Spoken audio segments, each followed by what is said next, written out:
एक गांव में बंसी नाम का कंजूस व्यक्ति अपने परिवार के साथ रहता था। आज बंसी जैसे ही सोकर उठा तो उसकी नाक में चाय की सुगंध टकराई। अरे वाह, सुगंध तो बड़ी अच्छी उठ रही है, लेकिन समस्या ये है कि ये सुगंध मेरे ही घर से उठ रही है। इसका मतलब कहीं कोई चाय तो नहीं बना रहा। बंसी दौड़ते हुए रसोई की तरफ भागा। रसोई में उसका नौकर भोंदू चाय बना रहा था। तेरा सत्यानाश चाय भोंदू है, तुझे जरा सी भी शर्म नहीं आई? मैंने ऐसा कौन सा गुनाह कर दिया मालिक? ये पूछ, तूने क्या नहीं किया? अभी पिछले महीने ही तो चाय बनाई थी। मालिक, मैं चाय अपने लिए नहीं बना रहा, बल्कि मालकिन के सर में दर्द हो रहा था, उनके लिए बना रहा हूँ। अरे अगर सर में दर्द हो रहा था तो उसके लिए चाय में पैसे खर्च करने की क्या जरूरत थी? है? कुछ देर बाद सर में दर्द अपने आप बंद हो जाता। वैसे भी ये सब अंग्रेजों के चोचले होते हैं। हाँ, जल्दी से गैस का चूल्हा बंद कर, नहीं तो गैस भी खत्म हो जाएगी। इतना बोलकर बंसी क्रोधित हुआ और अपनी पत्नी के कमरे में गया और बोला,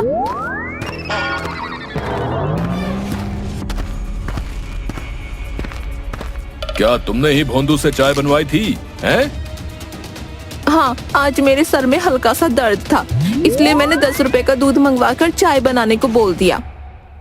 अरे तुम्हारा दिमाग तो खराब नहीं है? 10 रुपए का दूध?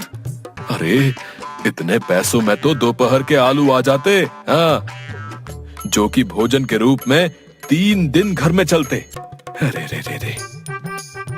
3 दिन क्यों चलते? 10 रुपए के आलू महीने भर चलते।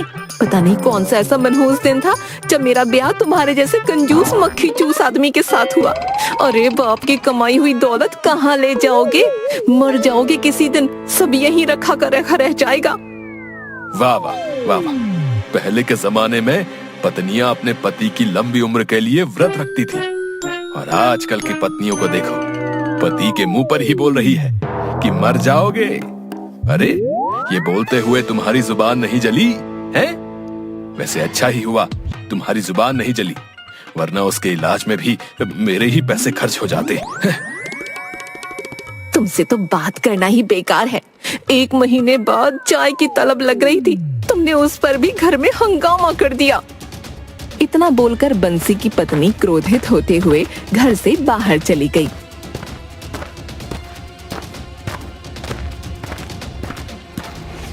और बंसी अपने घर के बाहर एक कुर्सी पर बैठकर गहरी सोच में डूब गया। लगता है मुझे अपने नौकर भोंदू को सबक सिखाना होगा। उसकी हिम्मत कैसे हुई मुझसे बगैर पूछे 10 रुपए खर्च करने की? है?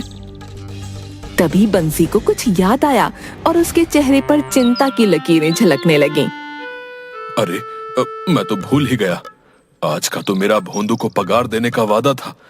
मैंने 6 महीने बाद उसे पगार देने के लिए कहा था। अब क्या करूं? अगर पगार दूंगा तो मुझे जिंदगी भर नींद नहीं आएगी, और अगर नहीं दूंगा तो ये भोंदू मेरा जीना हराम कर देगा। लेकिन कोई बात नहीं, मेरा नाम भी बंसी है, आने दो उसको। वैसे भी मुझे अब इस घर में कुछ नियम बनाने होंगे, नहीं तो ये सारे लोग मिलकर मेरे पैसों का सत्यानाश कर देंगे। कुछ देर बाद भोंदू बंसी के पास आकर खड़ा हो गया।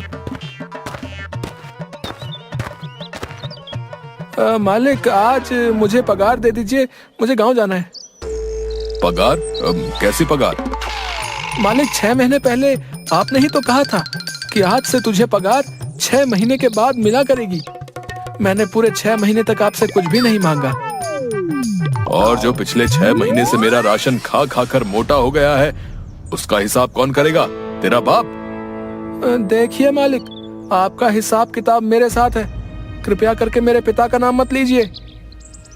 बोल तो ऐसे रहा है जैसे पता नहीं तेरे पिता किसी गांव के कितने बड़े जमींदार हैं। तूने 6 महीने में जितने भी पैसे मेरे उड़ाए हैं, उन सब का हिसाब मेरे पास है। अगर मैं वो हिसाब तुझे गिना दूं ना, तो मेरे उल्टे तेरी तरफ से पैसे निकलेंगे। हाँ, जा यहां से, अभी कोई पगार वगार नहीं मिलने वाली। चल, ये तो अन्याय है। एक तो आपके घर में कुत्ते की तरह दिन रात गुलामी करो, ऊपर से एक टाइम का भोजन, और भोजन में क्या, कभी प्याज और रोटी, और कभी कभी तो वो भी नहीं। अरे तुझे क्या लगता है प्याज सस्ती आती है, हैं? वो जमाने लद गए जब प्याज सस्ती आती थी। आज के जमाने में प्याज के ऊपर सरकार ने कितना टैक्स लगा रखा है पता भी है तुझे कुछ? और आटा, जब मैं छोटा था तब आटा 1 रुपए किलो आया करता था, और आज आटे के भाव आसमान छूने लगे हैं।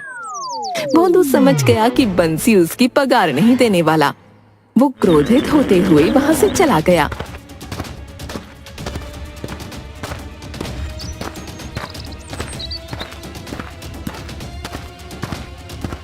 बंसी अपने कमरे में आकर बैठ गया। तभी उसकी पत्नी आकर उससे बोली, आपको नौकरों पर इस तरह से अन्याय नहीं करना चाहिए। ईश्वर से थोड़ा डरिए, कहीं ईश्वर आपसे नाराज हो गया तो क्या होगा आपका, आपने कभी सोचा है? अरे ईश्वर बहुत ज्यादा खर्चीले लोगों से नाराज होता है। साफ साफ बोलो, तुम क्या कहना चाहती हो? आपको भोंदू को पगार दे देनी चाहिए। वो बेचारा गरीब है, सोचिए तो कितना मजबूर होगा कि वो तुम्हारे जैसे कंजूस मक्खी चूस सेठ के यहाँ नौकरी कर रहा है, जो कंजूसी में 6-6 महीने नहाता भी नहीं, ये सोच के कि कहीं पानी खर्च हो जाएगा। बस करो, बहुत हो गया। अब तुम मुझे गुस्सा दिला रही हो। तुम भोंदू की हिमायत ले रही हो या मुझे अपमानित कर रही हो? अरे अपमानित तो उसे किया जाता है ना जिसका कोई सम्मान हो। सम्मान तो तुम्हारे पिता का था, तुम्हारा नहीं। बंसी अपनी पत्नी की बात का जवाब दिए बगैर घर से बाहर चला गया। इधर बंसी का नौकर भोंदू मुंह लटकाए बैठा था कि तभी उसे गांव का मुखिया मिल गया।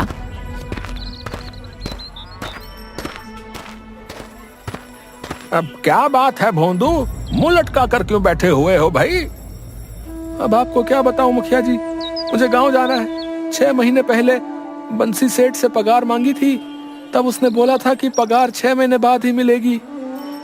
और तुमने 6 महीने बाद जब पगार मांगी होगी, तब उसने तुम्हें उल्टी सीधी सुनाकर तुम्हारा मुंह बंद करवा दिया होगा, है ना? आपने बिल्कुल सही कहा मुखिया जी।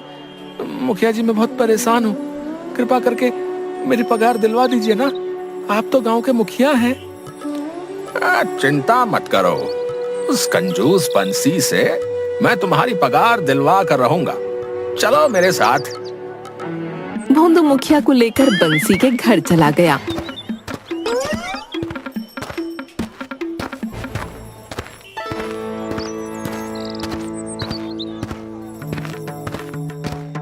मुखिया बंसी के घर पर कदम रखने ही वाला था कि तभी बंसी बोला, अपने कदम बाहर ही रख लो मुखिया जी। क्यों, तुम्हारे घर में गांव के मुखिया का आना मना है क्या? नहीं नहीं मुखिया जी, दरअसल आप मेरे घर आओगे, मजबूरन मेरी पत्नी आपको देखकर चाय बनाने लगेगी, और मैं नहीं चाहता कि फिजूल में मेरी चाय की पत्ती, दूध और चीनी पर पैसे खर्च हो। मुझे तुमसे ऐसी ही उम्मीद थी। मैं यहाँ पर तुम्हारे घर की चाय पीने नहीं आया हूँ, बल्कि तुम्हें ये कहने के लिए आया हूँ कि तुम अपने नौकर को उसकी पगार दे दो। वो बेचारा परेशान है। अगर नहीं देता तो क्या कर लोगे तुम? तो फिर मैं गांव में एक पंचायत बैठाऊंगा। और तुम जानते हो बंसी कि अगर गांव में मैंने तुम्हारे खिलाफ पंचायत बैठा दी तो गांव का हर सदस्य तुम्हारे खिलाफ बोलेगा। गांव से तुम्हारा दाना पानी खत्म हो जाएगा। हाँ, बता रहे हैं। मुखिया की बात सुनकर बंसी परेशान हो गया और अपने मन में अपने नौकर भोंदू से पीछा छुड़ाने के उपाय सोचने लगा। ठीक है मुखिया जी, आप मेरे खिलाफ गांव में पंचायत मत बैठाइए। ठीक है, मैं भोंदू की पगार देने के लिए तैयार हूँ, लेकिन 6 महीने पहले जब मैं इसकी पगार देने के लिए तैयार हुआ था, तब मैंने इससे कहा था इसे मेरी 2 शर्तें पूरी करनी होंगी, तभी मैं इसकी पगार दूंगा। आपको विश्वास नहीं होता तो आप इससे पूछ लीजिए। मुखिया भोंदू की तरफ देखकर बोला, क्या ये सच कह रहे हैं? हाँ, ये सच कह रहे हैं, लेकिन आज तक इन्होंने मुझे मेरी शर्त नहीं बताई और मुझे लगा था ये शायद मजाक में ऐसा बोल रहे हैं। उस समय मैंने अपनी शर्त तुम्हें नहीं बताई थी, अब बताता हूँ। मेरी पहली शर्त यह है कि मेरे पास मेरे पिताजी के जमाने की 2 मिट्टी की छोटी और बड़ी सुराही रखी हुई हैं। पिताजी बताया करते थे कि वो सुराही उन्हें किसी राजा ने भेंट में दी थी। तुम उस छोटी सुराही को बड़ी सुराही के अंदर फिट कर दो। अजीबो गरीब शर्त है भैया ये तो। और मेरी दूसरी शर्त यह है कि आजकल सर्दी का मौसम पड़ रहा है।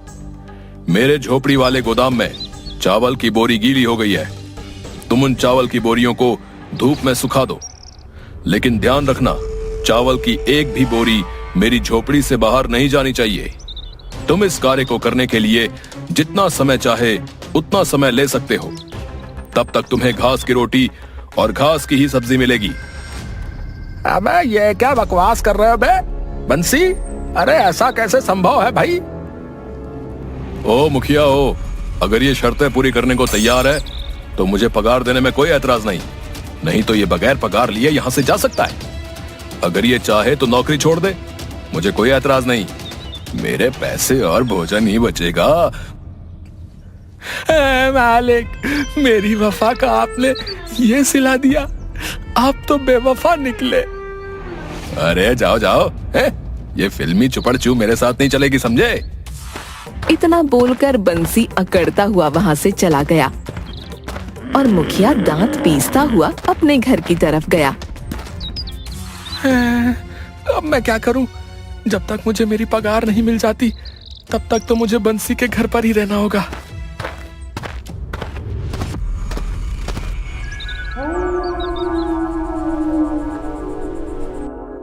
उस दिन के बाद भोंदू के प्रति बंसी की कंजूसी और ज्यादा बढ़ गई।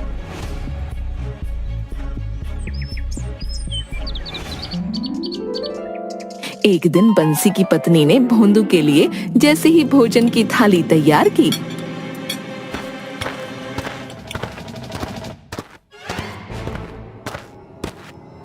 अरे ये क्या कर रही हो तुम? चोरी चोरी चुपके चुपके? ये सुबह से भूखा है बेचारा और बैल की तरह जुता हुआ है। भूख लग रही है इसे। मैंने क्या मना किया है कि तुम इसे भोजन मत दो, लेकिन मेरी शर्त यह भी थी कि अब से इसे घास की रोटी और घास की ही सब्जी खानी पड़ेगी। जाओ जाकर दे आओ अपने भोंदू को खाना, और इसके बाद जो है अपनी जुगाली में वो लगा रहे।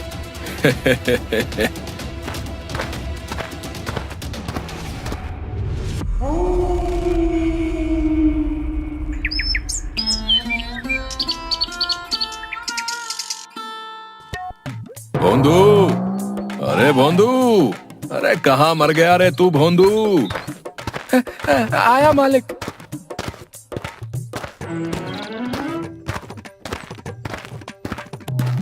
अरे सुबह से मेरे पैरों में दर्द हो रहा है, जरा मेरे पैर दबा दे। और सुन, ज्यादा जोर से मत दबाना, कहीं हड्डी वगैरह में चोट आ गई तो फिजूल में दवाई के पैसे खर्च करने पड़ जाएंगे, समझा? भोंदू बंसी के पैर दबाने लगा। पैर दबाते हुए बाहर आंगन में बंसी की आंख लग गई। तभी गेट से दूर उसको 2 बच्चे मिट्टी में खेलते नजर आए। उनमें से एक बच्चा बोतल में मिट्टी भर रहा था। तभी पीछे से बंसी की पत्नी, भोंदू कुछ समझा तू? मालकिन, बच्चे बहुत खुश हैं खेलते हुए, अच्छे लग रहे हैं। तू सच में भोंदू का भोंदू ही रहेगा। और उसके कान में उसे कुछ समझाती है, जिसे सुनकर भोंदू के चेहरे पर मुस्कान आ जाती है। अरे ये बात तो मैंने सोची ही नहीं। मैं तो मालिक की शर्तों को आसानी से पूरी कर सकता हूँ। ये क्या बड़बड़ा रहा है रे तू भोंदू? मालिक, आपकी पहली शर्त ये थी ना कि आपके पास आपके पिताजी की एक छोटी और एक बड़ी सुराही रखी हुई है। छोटे साइज की सुराही को बड़े साइज की सुराही में फिट करना है ना? यही थी ना? हाँ यही थी शर्त। तो क्या तुम इसे पूरा कर सकते हो क्या? हाँ मालिक, ये शर्त तो मैं बड़ी आसानी से पूरी कर सकता हूँ। मेरे दिमाग में अभी अभी विचार आया है।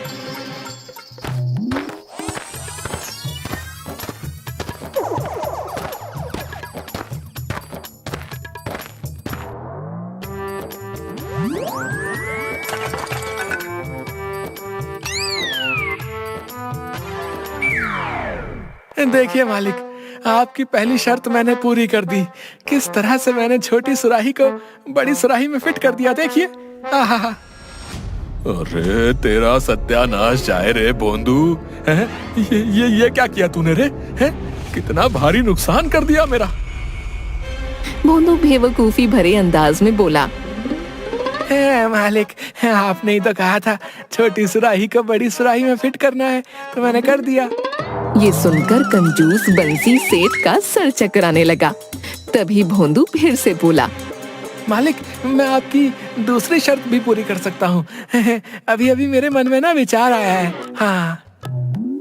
क्या तू चावल की बोरियों को बगैर झोपड़ी से बाहर निकाले उन्हें सुखा सकता है क्या? हाँ मालिक, बिल्कुल सुखा सकता हूँ। हाँ। इतना बोलकर भोंदू झोपड़ी की ओर गया।